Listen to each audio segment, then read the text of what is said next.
maka 13-month pay pa itong mga employees natin sa Sulu? We'll see, MP Don, kung this will still be awarded to them as a benefit, no? Especially doon sa mga regular employees, yung mga plantilla personnel. Alam natin, karamihan sa atin, ito yung nilook forward natin. For sure, yung iba meron ng mga family plans or kung di man pambayad sa utang, Yeah. So, we need to be very careful about this. But again, ang position ho natin is kung wala naman hong mababiolate na batas, wala naman ho tayo mababiolate na existing auditing rules, bakit hindi? No? But again, this will still be subjected doon sa discussion mamayang gabi, and hopefully we will be able to provide a official guidance, a black and white for that matter, para ho properly guided tayong lahat. At yung pong ating mga personnel affected personnel sa provincial government o sa provincial offices ng ating pong ministries and offices sa BARM ay alam ho nila what to do and what not to do. Halimbawa, yung mga Arabic teachers, worried talaga sila, Kabsec. Tingin mo, masusweldohan pa sila ngayong September and October? Yung pagdating ho sa mga ISAL teachers yes. natin, and I think we can, by extension, pati na rin yung mga personnel natin. Ang atin naman ho dito, kung wala ho tayong mababiolate na batas, and if it's really up to the regional government, we continue paying the salaries, we continue implementing some of the programs na nasimulan na. Basta lang ho, wala tayong nababiolate na batas. So yun nga, alhamdulillah, Kabsec, na mention mo yan. Kaya i-take note natin, number one, very important yung political will, nandyan kasi. Very important yung legal and auditing completed staff work, no? And I think ginagawa na yan at pinag-uusapan na ng cabinet. So we will take note of that, number one. And number two, the important role of the national government. Kasi ngayon, it goes beyond the region. Very important yung national. At na-mention nga ni Kabsec Asnin na merong intergovernmental relations body. Maganda dito, co-chair si Minister Mohaghar Iqbal at andyan naman si DBM Secretary Amina Pangandaman at kababayan at Bangsamoro people din ito. We hope that they could really thresh that out. Number one, as to the legal aspect, and number two, as regards to authority, no? Para ma-authorize nga yung Chief Minister to continuously support our employees.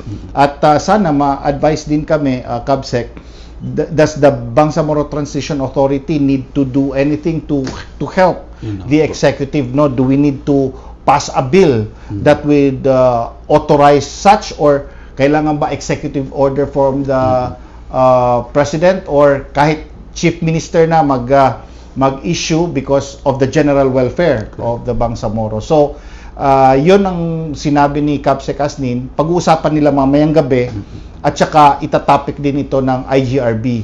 Kaya maraming nagtatanong sa akin kung ano ang stand ko. Hindi ako makasagot, Kabsec Asnin, because we have to know ano ba ang ginagawa ng ating leaders, because we will align with what is the current initiatives of our leaders, considering the reality of the Supreme Court decision.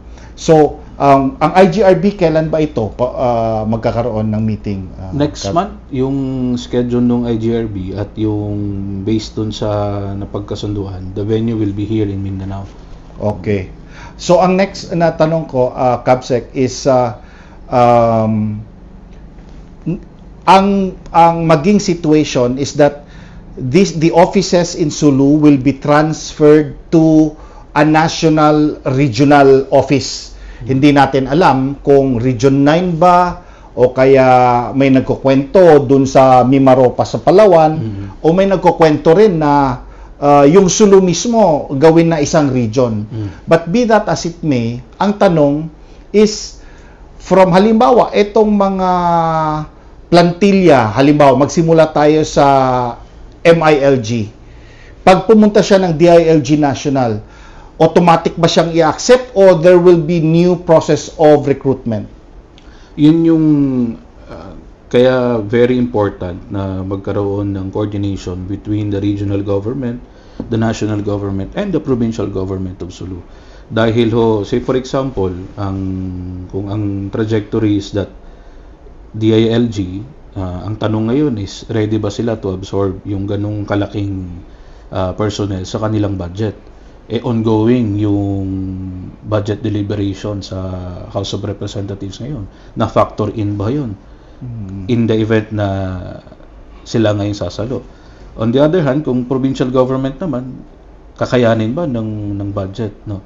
So, kailangan on the same page, yung 3 layers of governance natin, pagdating sa national, pagdating sa regional, at pagdating sa provincial government. And I think, isa hong ipinaguhugutan natin ng experience is yung naging experience din natin transitioning from arm to bar.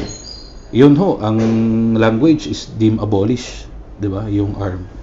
But then, nagkaroon pa tayo ng transition plan, nagkaroon pa tayo ng gradual phasing out, nagkaroon din in effect ng gradual phasing in ng mga employees. So, it gives you an impression that when it comes to sa mga ganito hong ay implementation ng separation, ay ang naging previous experience talaga is we do it strategically, we do it gradually, and we do it in such a way na pinaka-importante, hindi abrupt yung disruption ng government services.